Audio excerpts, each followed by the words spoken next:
ዛሬ ከብሉይ ኪዳን ከሚገኙ እጅግ አስደናቂ ከሆኑ ሰዎች አንዱ የሆነውን የነቢዩ ኤልያስን ሕይወት እንነግራችኋለን።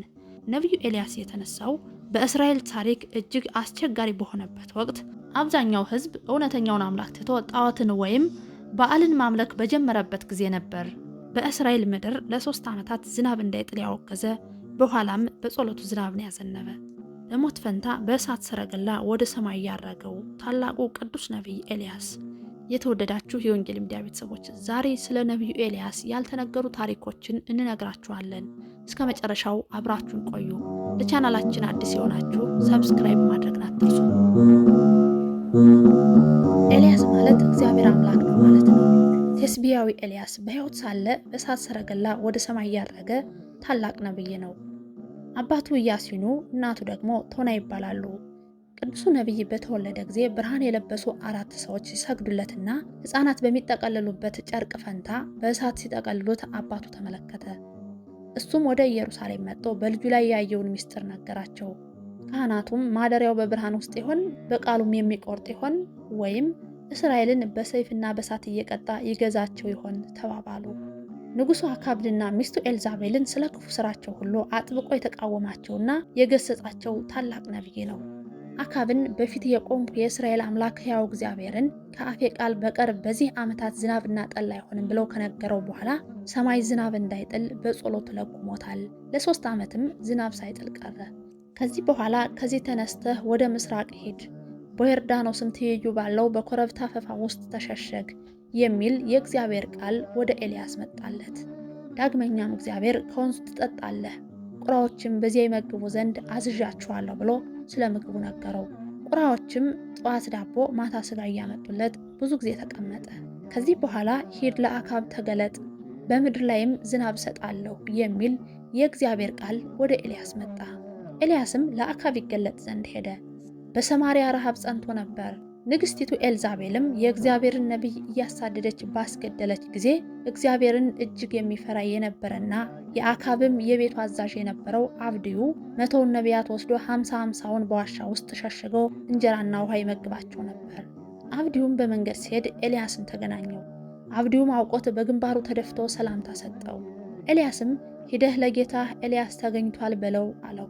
ንጉሡ አካብም ኤልያስን ሊያገኘው መጣና ባየው ጊዜ እስራኤልን የምትገለባብጥ አንተ ነህን አለው።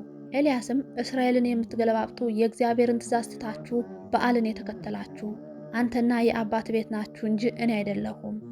እስራኤልን ሁሉ በኤልዛቤል ማዕድ የሚበሉትን 450 የበዓልን ነቢያት 400 የማምለኪያ ጸድን ነቢያት ወደ እኔ ወደ ቀርሜሎስ ተራራ ሰብስብ አለው። አካብም ወደ እስራኤል ልጆች ሁሉ ልኮ ነቢያትንም ሁሉ ወደ ቀርሜሎስ ተራራ ሰበሰበ። ኤልያስ ሐሰተኞቹ ነቢያትና እሱ መስዋዕት አቀርበው እግዚአብሔር የትኛውን መስዋዕት እንደሚቀበል ያዩ ዘንድ ሲናገር ሕዝቡም በሐሳቡ ተስማሙ።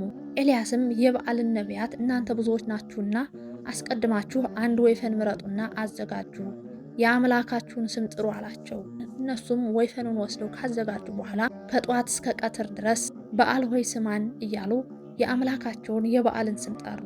ድምፅም አልነበረም፣ የሚሰማም አልነበረም። በሰሩት መሠዊያ ዙሪያ እያነከሱ እያሸበሸቡ ነበር።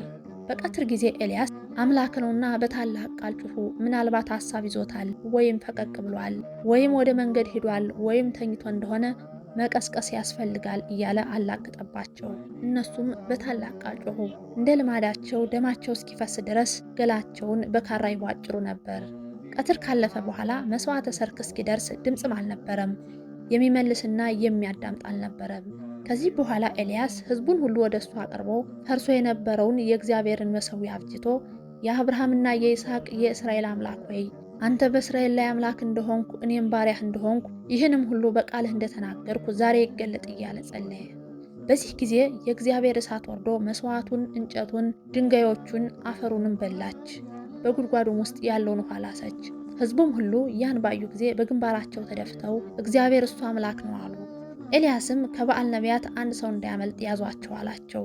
ያዟቸውም። ኤልያስም ወደ ቂሶን ወንዝ ወስዶ በዚያ አሳረዳቸው። ንጉሡ አካብም ኤልያስ ያደረገውን ሁሉ ነቢያትንም ሁሉ በሰይፍ እንደገደለ ለኤልዛቤል በነገራት ጊዜ ነገ በዚህ ጊዜ ነፍስን ከነዚህ እንደ አንዱ ነፍስ ካላደረኩ አማልክት ይህን ያደርጉብኝ ብላ ወደ ኤልያስ መልእክተኛ ላከች። እሱም ፈርቶ ነፍሱን ሊያድን ወጥቶ ሄደ።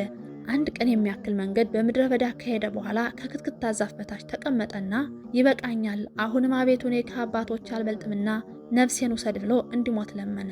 እግዚአብሔርም ለጣዖት ያልሰገዱ 70,000 ሰዎች አስቀርቼልሃለሁና አትፍራ፣ ያንተን ነፍስ ማንም ሊወስዳት የሚችል የለም፣ ነገር ግን በስጋ ሕያው እንደሆንክ ወደ ሰማይ አወጣሃለሁ አለው። ከዚህ በኋላ ኤልያስ በክትክታው ዛፍ በታች ጋደም አለና እንቅልፍ ወሰደው። የታዘዘ መልአክ መጥቶ ምግቡን ከሰማይ ይዞለት መጥቶ ዳሰሰውና ተነስቶ እንዲመገብ ነገረው። ኤልያስም ከበላና ከጠጣ በኋላ አንድ ጊዜ በተመገበው በዚያ ምግብ ኃይል እስከ እግዚአብሔር ተራራ እስከ ኮሬብ ድረስ 40 ቀንና 40 ሌሊት ሄደ። ንጉሡ አካብም የወይኑን ቦታ ለመውሰድ ሲል ናቡቴንን ቢጠይቀው እምቢ ስላለው ከሚስቱ ከኤልዛቤል ጋር ተመካከረ። እሷም ናቡቴንን እግዚአብሔርንና ንጉሡን ሰድቧል ብላ በሐሰት አስመስክራበት በድንጋይ አስወግራ አስገደለችው። ደሙንም ውሻዎች ላሱት። ባሏንም የናቡቴን የወይንን ቦታ እንዲወስድ ነገረችው። ከዚህ በኋላ የእግዚአብሔር ቃል ወደ ቴስቢያዊ ኤልያስ እግዚአብሔር እንዲህ ይላል፣ ገድለህ ወረስከውን? ውሾች የናቡቴን ደም በላሱበት ስፍራ የአንተን ደም ደግሞ ውሾች ይልሱታል ብለህ ንገረው ሲል መጣ። ኤልያስም ሄዶ እንደታዘዘው ለአካብ ነገረው። አካብም የሞቱን ነገር ከኤልያስ በሰማ ጊዜ ልብሱን ቀዶ ገላውን ማቅ አለበሰ። አካብ ከሞተ በኋላ የሞዓብ ሰዎች አመፁ። ንጉሡ አካዝያስ ታሞ በሰማርያ በእልፍኙ ተኛ። እሱም ይሞት ወይም ይድን እንደሆን ይጠይቁ ዘንድ ወደ ጠንቋይ ወታደሮችን ላከ።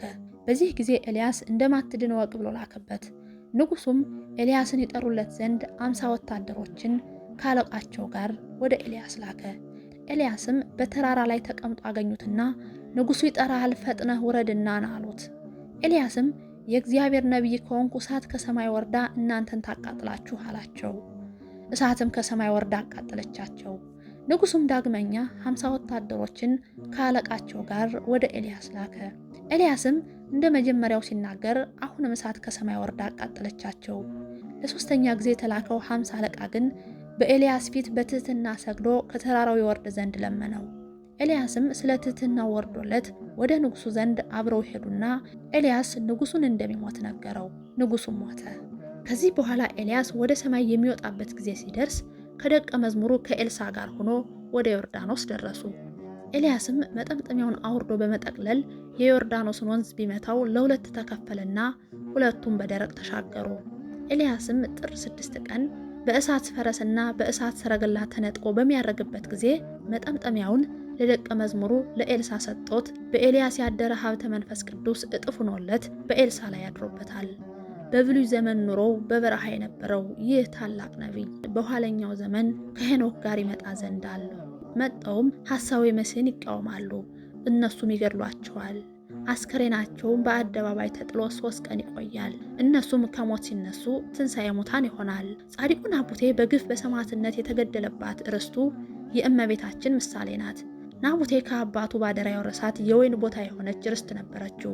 ንጉሡ አካብ የናቡቴን የወይን ቦታ ለመውሰድ አስበው በምትኩ ሌላ ቦታ ልስጥህ ወይም ግምቱን በገንዘብ ልስጥህ ቢለውም ናቡቴ ግን እምቢ ስላለው ንጉሡ ከሚስቱ ከኤልዛቤል ጋር በክፉ ምክር ተማክረው ናቡቴንን በግፍ ገደሉት። ኤልዛቤልና አካብ የዲያብሎስና የግብረ አበሮቹ የመናፍቃን ምሳሌ ናቸው። ናቡቴ እንደ ዮሐንስ ለእመቤታችን በአስራት የተሰጡ የልጆቿ ምሳሌ ነው።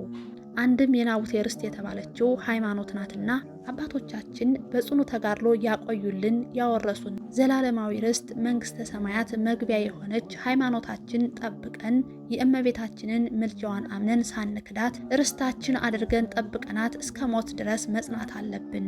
የሰውን ርስት በግፍ የቀሙት ንጉሥ አካብና ንግሥት ኤልዛቤል በመጨረሻ በክፉ አሟሟት እንደሞት ሁሉ አንዲቷን ሃይማኖትና እመቤታችንን ክደው ሌሎችን በማስገደድ የምዕመናንን ነፍስ በግፍ እየገደሉ ለአውሬ የሚገብሩ የዘመናችን መናፍቃን መጨረሻቸው እጅግ የከፋ የነፍስ ሞት ነው። የነቢዩ ኤልያስ ረድኤት በረከቱ ይደርብን፣ በጸሎቱ ይማረን፣ አሜን።